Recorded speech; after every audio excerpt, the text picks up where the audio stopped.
தமிழக அரசின் பொங்கல் பரிசு பணம் ரூபாய் 1000 யாருக்கெல்லாம் கிடைக்காது? தமிழக அரசின் சார்பாக அறிவிக்கப்பட்டுள்ள பொங்கல் பரிசு தொகை ரூபாய் 3000 யாருக்கெல்லாம் கிடைக்காது என்பதை பார்க்கலாம். அரசு அட்டைதாரர்கள் மற்றும் இலங்கை தமிழர் மறுவாழ்வு முகாம்களில் மட்டும் பொங்கல் பரிசு தொகை அளிக்கப்பட உள்ள நிலையில் சர்க்கரை அட்டைதாரர்களுக்கு பொங்கல் பரிசு தொகை கிடைக்காது என்று தெரிய வந்துள்ளது. இதனால் தகுதி அடிப்படையில் சர்க்கரை ரேஷன் அட்டைதாரர்கள் அரிசி அட்டையை மாற்றிக்கொள்ளலாம் என்றும் அறிவிக்கப்பட்டுள்ளது.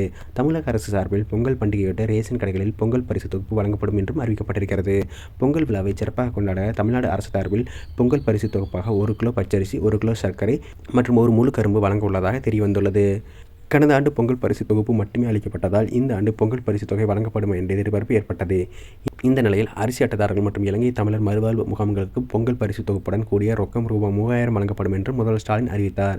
இது தமிழக மக்களிடையே வரவேற்பை பெற்றுள்ளது. கொரோனா காலத்தின் போதும் கூட பொங்கல் பரிசு தொகையை 2500 ரூபாயாக அளிக்கப்பட்டது. ஆனால் இம்முறை அதனை விடவும் அதிகமாக 3000 ரூபாய் அளிக்கப்பட்டுள்ளது. இதன் மூலம் 2,22,91,710 அரிசி பெறும் குடும்ப அட்டைதாரர்கள் மற்றும் இலங்கை தமிழர் மறுவாழ்வு முகாம்களில் வசிக்கும் குடும்பத்தினர் பயன்பெறுவார்கள்.